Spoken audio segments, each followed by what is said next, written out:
केशवदास। आचार्य केशवदास को आचार्य रामचंद्र शुक्ल ने समय विभाग की दृष्टि से यद्यपि भक्ति काल में स्थान दिया, फिर भी प्रवृत्ति की दृष्टि से रीति काल के अंतर्गत वो आते हैं। देखा जाए तो केशव से हिंदी की रीति परंपरा आरंभ होती है।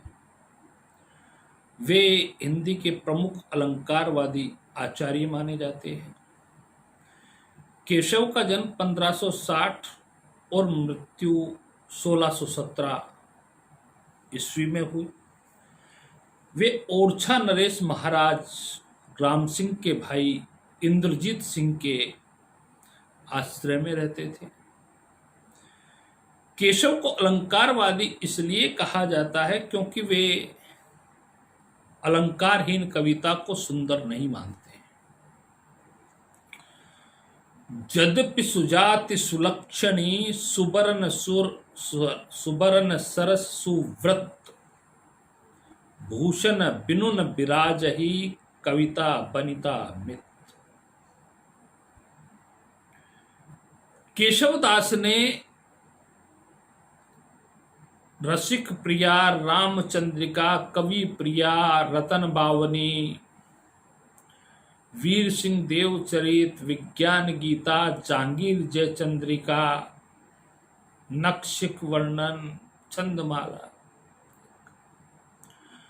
इनमें से रसिक प्रिया, कवि प्रिया, छंदमाला रीति परक ग्रंथ हैं। रसिक प्रिया 16 प्रकाशों में विभक्त लक्षण ग्रंथ है, जिसका मूल प्रतिपाद्य श्रृंगार विवेचन है। इस श्रृंगार ग्रंथ के 13 प्रकाशों में तो श्रृंगार चर्चा है तथा शेष 3 प्रकाशों में अन्य रसों और वृत्तियों का एवं काव्य दोषों का विवेचन है।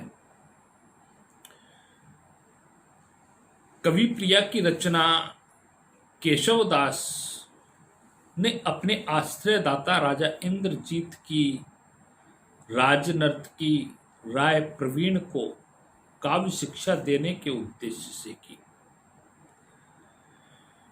अलंकार निरूपण के साथ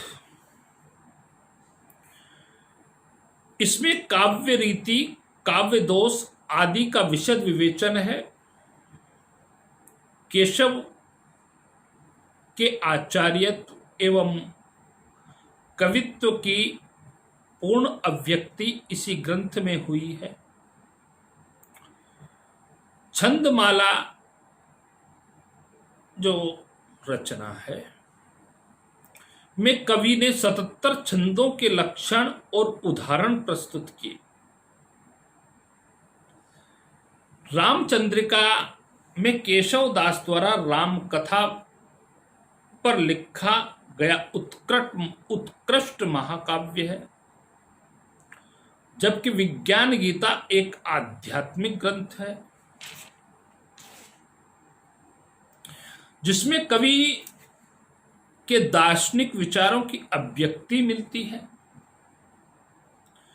केशव ने अलंकार विवेचन, दंडी के काव्यादर्श तथा केशव मिश्र तथा रचित अलंकार शेखर नामक संस्कृत ग्रंथों के आधार पर किया है। केशव द्वारा किया गया अलंकार विवेचन यद्यपि सूक्ष्म एवं व्यापक है, तथापि कुछ अलंकारों के लक्षण अस्पष्ट हैं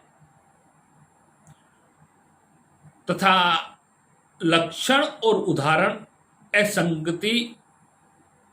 और उदाहरणों में असंगति पाई जाती है। केशव की कविता में अलंकार, चमत्कार प्रदर्शन एवं पांडित्य प्रदर्शन की प्रमुख विशेषता है। उनकी कविता में क्लिष्टता आ गई है, जिसके कारण उन्हें कठिन काव्य का प्रेत कहा जाता है। उनकी कविता की क्लिष्टता के विषय में यह उक्ति प्राय कही जाती है कि कवि को न चहे विदाई, पूछे केशव की कविताई।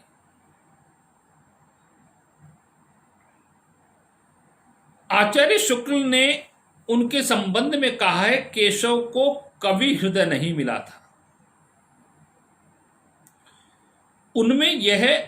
उनमें वह सहृदयता और भावुकता न थी जो एक कवि में होनी चाहिए। कवि कर्म में सफलता के लिए भाषा पर जैसा अधिकार चाहिए वैसा उन्हें प्राप्त न था। केशव केवल उक्ति वैचित्र एवं शब्द क्रीड़ा के प्रेमी थे।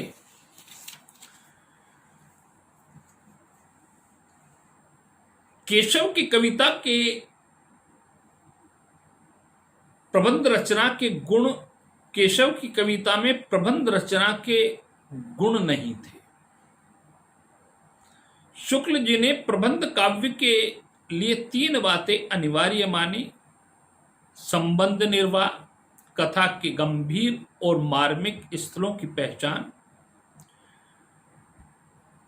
दृश्यों को स्थानगत विशेषता। केशव में इन तीनों का अभाव देखा जाता है। प्रबंध रचना के योग्य न तो केशव में शक्ति थी न अनुभूति, ऐसा निष्कर्ष शुक्ल जी का है। रामचंद्रिका से केशव को सर्वाधिक सफलता मिली है।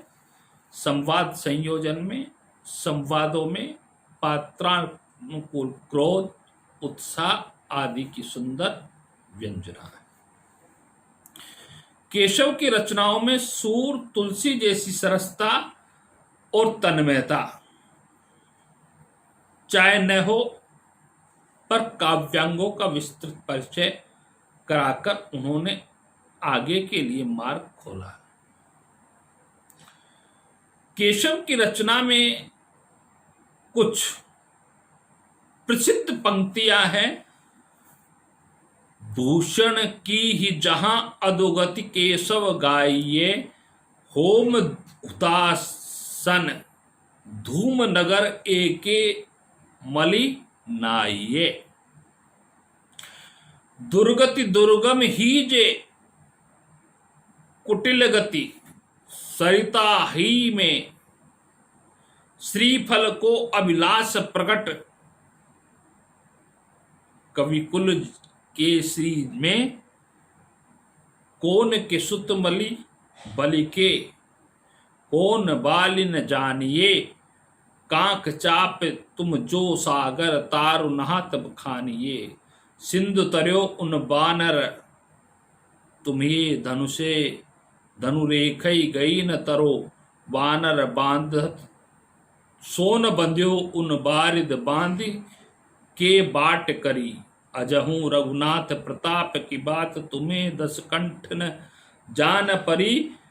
तेलन तूलन पूछ जरीन, जरी जरी लंक जराय जरी।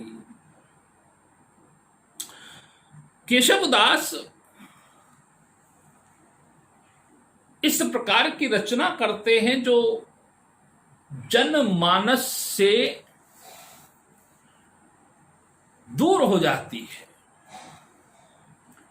क्लिष्ट हो जाती है, जनता की समझ में नहीं आती है, जनता समझ नहीं पाती है कि ये क्या है, इन्होंने क्या लिखा है। उगते हुए सूर्य को, लाल सूर्य को एक राक्षस दिखला देना, दिशा को, लालिमा को खून से सराबोर दिखला देना, ये चीजें केशवदास की कविता में हमें देखने को मिलती है।